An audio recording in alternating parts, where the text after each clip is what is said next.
My name is Martin Mattert with the Witness to War Foundation. It's June 1st, 2019, and we are at the Dwight D. Eisenhower Presidential Library in Abilene, Kansas.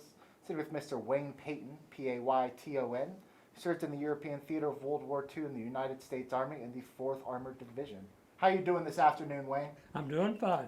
Glad to hear it. Thank you so much for joining me. My first question today is, where are you from originally? Well, originally Cedar Point, Kansas. That's where I grew up and went to school, high school, and graduated.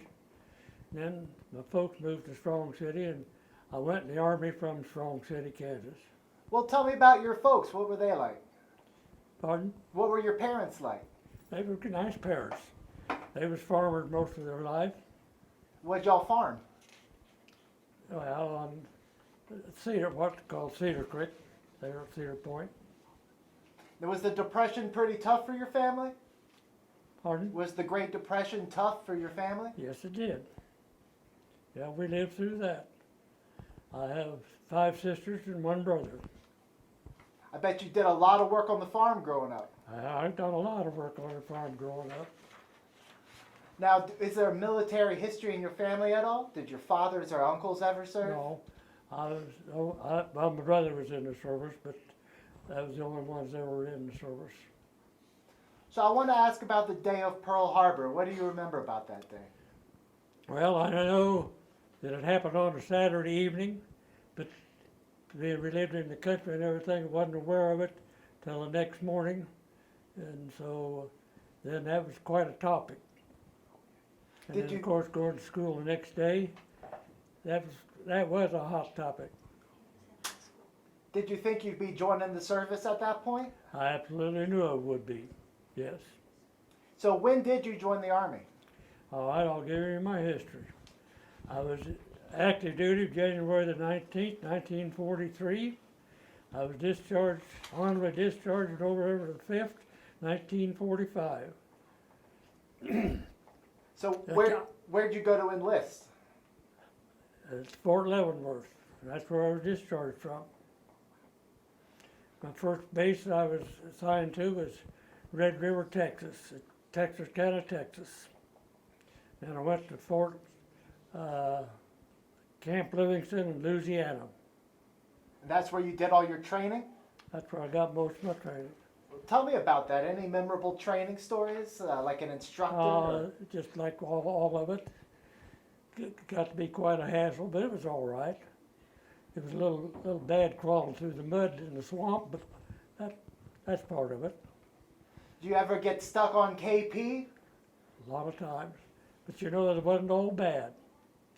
You got the best food. Ain't that right? Now, what did they train you to do? Were you infantry or?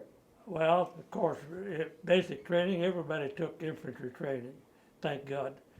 But I was trained to be a small arms mechanic. Worked on 50 caliber and 30 caliber machine guns and rifles and pistols. Sounds like you know your way around an M1 then. Well, a little bit. So after you were at Livingston, where did you go? Well, went to Fort Dix, New Jersey, shipped out of there October the 14th, 1943, landed in Liverpool October the 28th, 1943, and then 2 days later in England. Do you remember what ship you were on? Yes, the USS Cristobal. That must have been a long trip. 14 days. But I never missed a meal. A lot of guys get sick on that trip? It was really crowded. I don't know how many saw us, about 10,000 I think. It was so crowded, 24 hours a day, we was below in deck, and the next 24 hours we had to go up on the deck in the open. Then on the Atlantic in the middle of October, it was pretty cold. I'd say so. So you made it to Liverpool. What was it like being out of the country for the first time? Well, I was so confused, I can't tell you. It was all strange and didn't look normal or anything, but it wasn't too bad. Did you do a lot more training in England? Yeah, a little bit, but most of the time we was getting ready to go over. And were you there during D-Day? Pardon? Were you in England while D-Day was happening? Absolutely. Now, like I said, I was in an ordnance company, and we knew the day was coming up before too long. A bunch of us from my outfit was sent to the 101st Airborne Division, the 595th Glider Troops, and we was done the guard duty for them. Now, it wasn't so much to keep people from coming in, it was keep the troopers from going out and getting downtown and telling something that they wasn't supposed to. Now, we knew that the invasion was coming on, because fact is, it was scuttled for one day. I guess you knew that. And because we knew it was coming on, because they issued all the troops their ammunition and grenades and everything, and they was ready to go, and then they scuttled it, and then 24 hours later, it was gone. Were you getting updates on the invasion while you were in England? Pardon? Did you ever get updates on the invasion, or? No, nothing's ever said till right at the time it's come off. So how did you get into mainland Europe? Pardon? How did you get into mainland Europe? Well, how I landed? How did you land and where did you land? Huh? How did you land and where did you land on D-Day? Yeah. Where did you come in? How did you get into France? Oh, on an LST. And when approximately was that? I can tell you exactly. I can say the invasion was June the 6th. We went in 8 days later, so that would make it June the 14th. Now, the beaches was pretty well secured by that time. There was pockets and stuff, but it was pretty well secured by that time. And we went in inland, and the next place I can really remember how far that was from Omaha Beach, I can't tell you, was what they call St. Lo, France. You ever hear of it? Yes, sir. Yeah. That was the most shot up bomb place I ever saw. 'Cause I had a friend in artillery, and he said they shot it up for days and days, and I don't think there was a building left. Why it was ever shot up like that, I have no idea. And then we moved forward in and through the hedgerows in France, and then when Paris was declared an open city, don't ask me the day, I can't tell you. We moved into Paris. Did you encounter any civilians along the way? Anybody displaced by the war? Did you see any of the French people while you were there? Oh, we've seen some, but couldn't communicate with them, so. Did they look pretty distraught? Oh yeah, that's all right, yeah. Okay. Well, before we get into a lot of the things that happened there, I want to hear about the men in your unit. Who do you remember serving with? Yeah, I remember serving with them. They're pretty good people. Do you remember any of their names? Well, yeah. One of my good friends was Paul Stefanik. Don't ask me to spell it. And, Well, what do you remember about Paul? well, he was a coal miner. And he was a good friend. That's awesome. Yeah, he was a good buddy, yeah. Did you have an officer that stands out? Someone in charge? Well, we had some officers, yeah, captain and lieutenants. I never did get promoted for higher PFC, but that was all right. They weren't too rough on you? Yeah. So, what are some of the places you went to in France before you made it to Paris? Well, like I say, it was at Paris, and I celebrated my 21st birthday at Bar-le-Duc, France. And don't ask me much about it, I don't know. Did you run into It was a big occasion. Ha! Did you run into any Germans along the way? Pardon? Did you run into any Germans along the way? No, not really. Trying to survive is the main thing. And then, Yeah, let's actually hop to that. I want to talk about the Battle of the Bulge. How'd you end up there? how did I end up there? Yes, Well, sir. I tell you, that was the time, that was when we was all riflemen for a short period of time. We was hauling ammunition up to the front, went through a little town in France. Now, I think it was called Thineville, I think. We was going down the road there, and a couple soldiers come out and wanted to know where in the hell we was going. Said, well, we was going up the road someplace. They said, no, you ain't going anyplace. Said, we got a bunch of Germans over here in a stone house. We're low on ammunition. You got any? What kind you need? They needed 30 caliber, and they didn't have no 50s. I had a 50 on my truck I was in. He wanted to know, can you use that thing? I said, yeah, I can use it. He said, well, we'll get around this building. He said, I want you to shoot that house up. I blew the doors off of that house and all the windows. How many was in it? I have no idea, because we moved out the next morning. That was December the 15th. We moved out December the 16th. That was the day the Battle of the Bulge started. How far we went up the mountains and hills, I have no idea. Some colonel come along, wondered where we was going. We said, we have no idea. He said, I do. He said, dig in here, you're going to protect this bridge. So we did. Now, Bastogne was probably 25, maybe 30 miles up the road from us. I never got into Bastogne during the battle.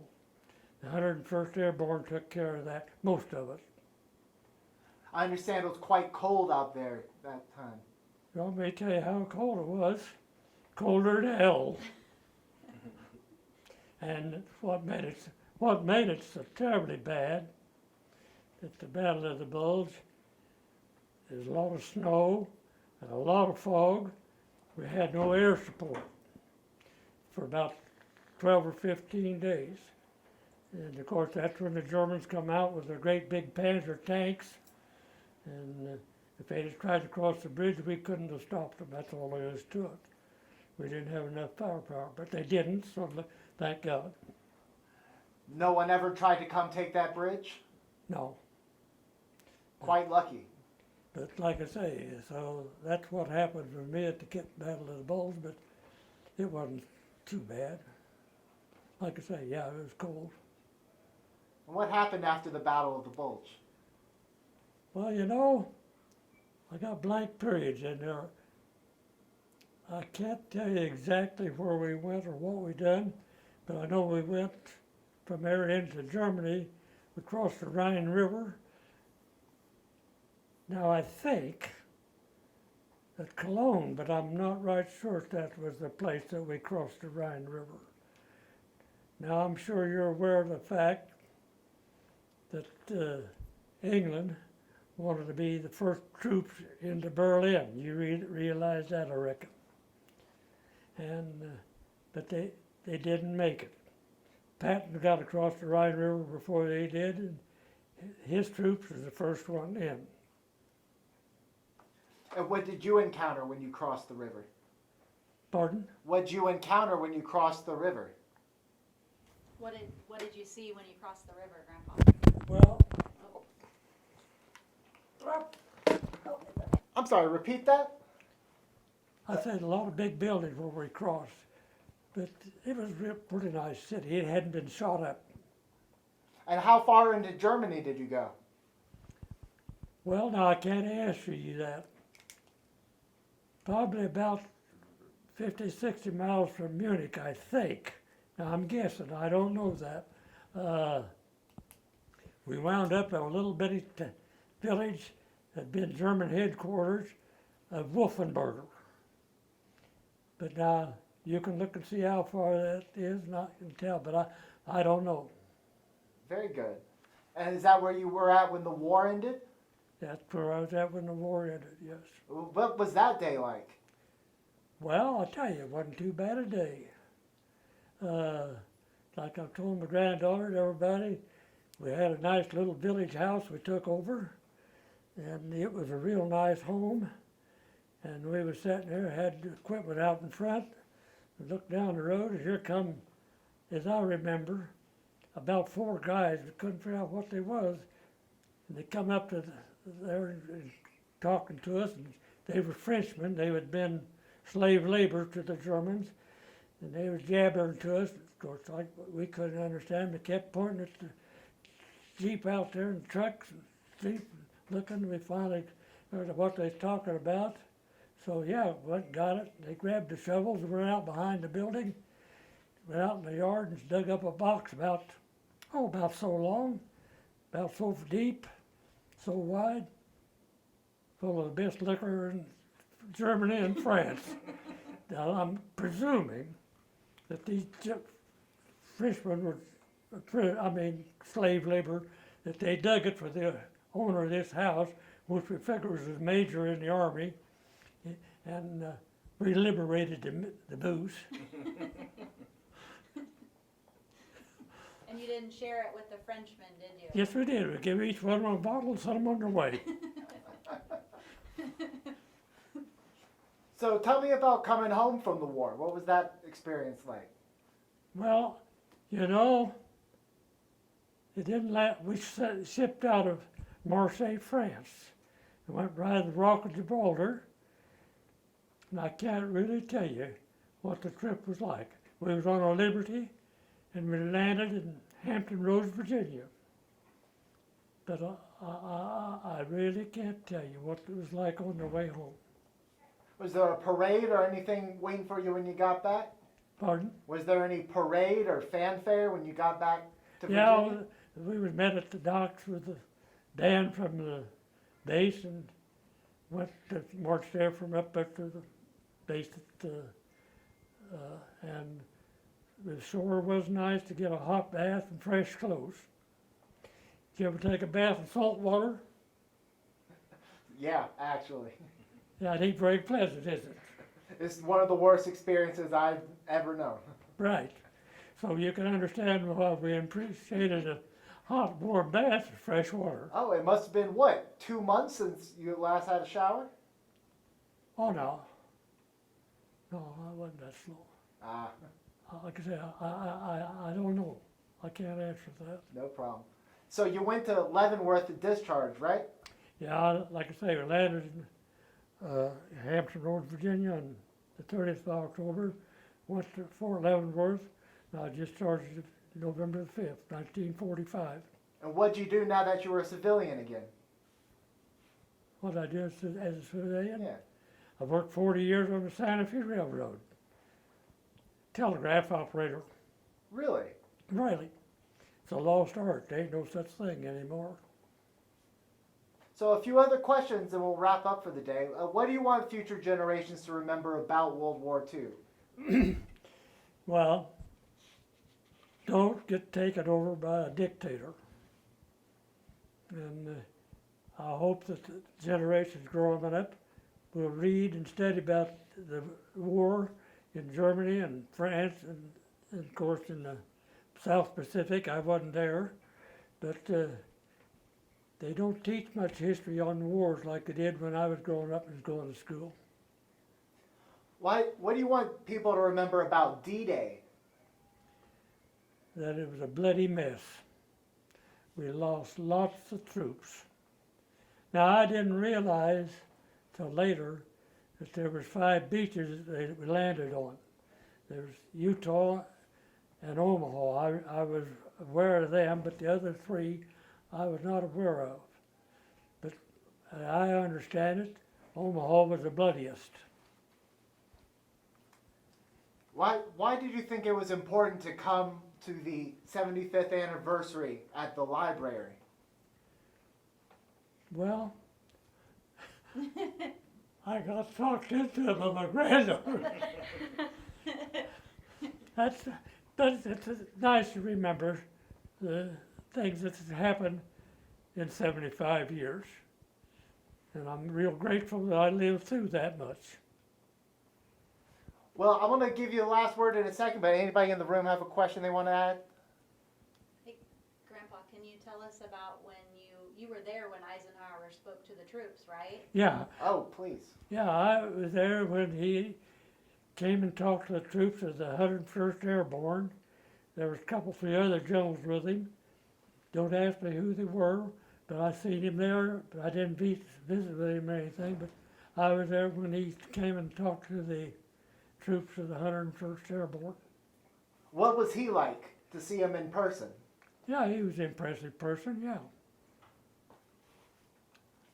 Well, I'd like to give you the last word. If you have any final thoughts, words of advice, anything you want to add to people watching this in the future.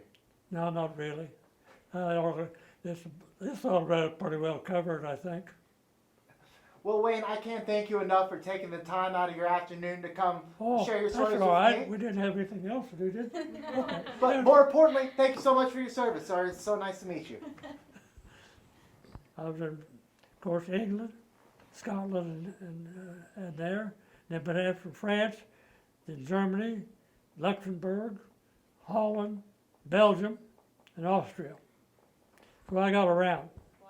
That's a lot for a farm boy from Kansas. Yeah, They paid you to do it.